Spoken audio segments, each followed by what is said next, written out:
Alright. When you open your part back up, make sure you save it so everything gets updated. One of the things you need to make sure of is that if you created the chamfers here, however many chamfers you created, they're going to be right here. You can kind of see as I select around, they're highlighting different parts. You need to delete them. Suppress or delete the features. So I'm just going to delete them, delete, and delete. You don't need them. We're going to put them in on the cam features. Just make sure they're all deleted and your part looks just like this. If you didn't add them in, just ignore this part of the video. For the next stage, we're going to go into model up here at the tab, and we're going to click cam. And you shouldn't have any setups at all right now. Your screen should kind of look like this. First thing we're always going to do is we're going to update the tool library. So we're going to grab tools, and I already have some stuff installed. But what you need to do first is check all, uncheck everything, come in here and go to local. Re-click local and uncheck anything that might be checked so far. We don't want anything. You might have to do multiple checks like I am. You may not. Just select local right here and just highlight it with it checked and nothing else checked. And what you're going to do is you're going to go import tool library, and you're going to go into your X drive. You are going to go to your metals 2 folder, fusion tools, and aluminum tools for milling. Make sure it's to the LPHS, aluminum tools for mini mill. Hit open, and you have 5 tools. And you can kind of click through them and look at them. We have a 1/4 inch end mill, a 1/2 inch end mill, another 1/2 inch end mill, and a chamfer mill. The only tools we're going to use is 4, 7, and 10 for this project. That's it. So after you install them, make sure that this is highlighted and you're on local. You're either this or this is highlighted, and exit out. If it's highlighted, you're in good shape. Now you're going to go into setup, and that's the second thing we always have to do, and this is the most important thing. The first thing we're always going to do is move the bounding box over here. Z, Y, and X in those orientations. Stock, this is the most critical thing, is that we're only going to mill down 20 thousandths here. We actually could do more. We could do, to save us a little bit of time, what we're going to do is we're going to go down 125 thousandths on the top, 0.125 on the top, and on the sides here, what we're going to end up doing is we're going to take off a lot more, because this part, our actual part, is 3 inches, and this part, our physical part in real life, is 3 inches. This part here is only 2.5. So we have to take a 1/4 inch off. So our stock sides are going to be 0.25. So, and actually we can make everything 0.25. Keep it really simple. Keep everything 0.25, and that'll save us some time on the back end for cutting. So now we're going to go ahead and select OK. Actually, change the top to 0.2. And that'll give us a 1/2 inch. So we'll be set there at 0.2. Hit OK, and now we have our setup number 1. I'm going to move this up here just so it'll look like your screen. Ignore the setup 2. I'm going to rename this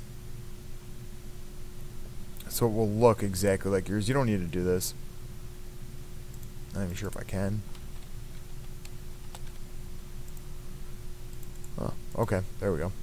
Now I'm ready to begin facing. So I'm going to go back to edit. The other thing I forgot about is the post process. This is going to be a number 3 WCS, 3 there, and your program name is going to be whatever program name is. I'm on program number 33. So now I'm going to hit OK. So stock again is 0.25 and 0.2. Setup, we're all good there. So right here, this is what your part should look like right now if you select setup. First thing you're going to do is you're going to face. So I'm going to come over here. I'm going to go facing. I'm going to go ahead and select tool number 10. If your tool library does not look like this, hit escape right up here and it should pop up. If it isn't, select local and highlight, or you just come up here to documents. It should be under document, but if it isn't, click on here to aluminum, and it is my newest aluminum library, so it should be right there. Okay, you can highlight your only aluminum. You should only have one. And you're going to make sure you're selected on tool 10. We're going to be using, like I said, tool 10, 4, and 7 for everything. Tool 10 is going to disable coolant. We're going to come over here to passes and step over. That's way too much. We're going to do a 0.2 step over. We're taking off a lot right here. And we're going to do it all in one cut. And we're going to climb mill. And we're doing multiple passes, but we're taking a lot off here. We're taking 200 thousandths off. So that's our first operation. Operation 2, I'm going to be still in the setup. I'm going to come over here to 3D Adaptive Clearing.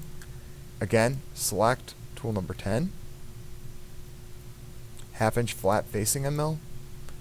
And we're going to select multiple things. The first thing I'm going to select is this area here. The second area I'm going to grab is this pocket right here. Okay, the inside pocket right here in the corner. I'm going to zoom out too much, but I'm going to select that. I'm going to select this next step right there. And I'm going to select the bottom. Next area I'm going to go to is right in here. And even passes, we can lower the bottom height offset here and just drop it. You can bring it down. We don't need to bring it down that much, but like a negative 0.05 would be good. 50 thousandths, so it should be a negative 0.55 right there. It's the first edit we're going to do. Passes. This is really important. We want to make sure stock left to leave is on, and maximum roughing step over.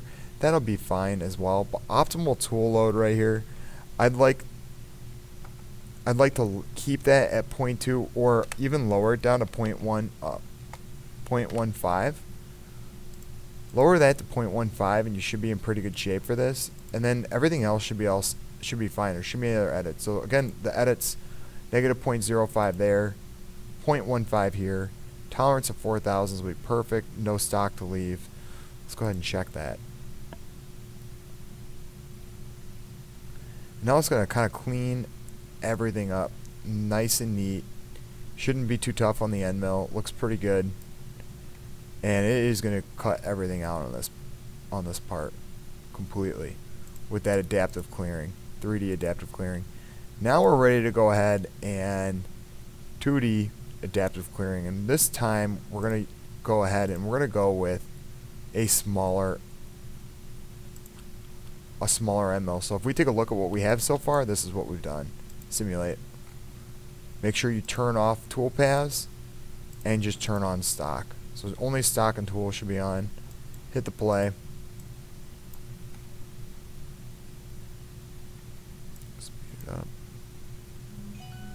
And it's cut everything out so far. So I'm really happy with this so far. So now we're on to our one more adaptive clearing. 2D adaptive clearing. This one's going to be quick and easy. We're going to use tool 4, the 1/4 inch end mill. We're going to select OK. We're going to come in here, select that face and that face. We're going to come over here. Stock to leave, I would select none. Do not leave any stock. And for the tolerance, I would lower this down to 0.005. So 3 zeros and a 5 right there. Okay, this is going to keep it nice and clean and neat. And we want to make sure climb mills on, and the optimal tool load at 0.1. This is a 1/4 inch mill. I would say just do 50. Let's just do 50 thousandths. So we're not putting a whole lot of load on that end mill. Now it's just going to take this all out in 2 different operations. So this thing's it would be all cut and cleared out for us. Next operation, we're going to go ahead. We're going to go to 2D contour, and we're going to completely contour around. We're still on tool 4. We're going to completely clean up this area and around the entire part. We are going to come over here to linking. 0.0004 is perfect. We don't want to have anything else checked. And I'm just going to go ahead and hit OK here. I think everything's good as long as you select this pocket and the inside pocket, the outside area and the inside pocket. And now we have 2 more tool paths with this 1/4 inch tool. And it's just going to kind of go right around and clean it all up. The last operation we're going to do is nice and easy. We're going to come over here. We'll go in the 2D chamfer, and we're going to select these 3 faces. So this face, this face, this face. We need to make sure we're on the right tool. The tool we're going to use is the 1/2 inch chamfer mill. Select OK. Disable the coolant. We don't need any coolant. And here is where we want to make some adjustments. What I ended up doing is 0.06, 60 thousandths down, and we want a chamfer width has to be bigger than the tip offset. So I did 80 thousandths. They gave me a 20, or if you want to go 85 for a 25 thousandths chamfer, I think 20 will be enough for us. And the chamfer clearance, 50 thousandths. We shouldn't have any issues with the chamfer clearance, but we're gonna go ahead and select OK.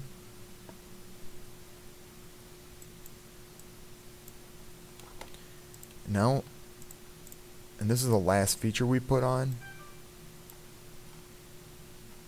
That tooltip is very close to the bottom. We might actually be taking too much off. We're going to go ahead and run a simulation here by selecting the setup, right click, simulate, and hitting play.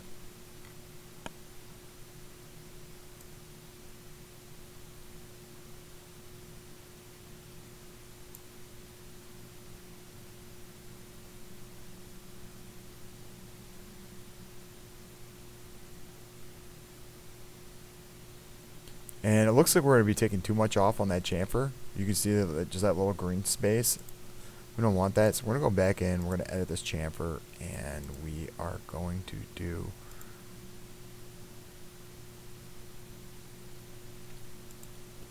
lower this to 60 thousandths. Hit OK. Still might be a little bit too much.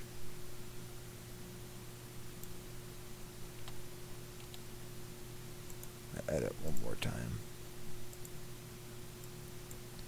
Look at the final chamfer at 40 thousandths.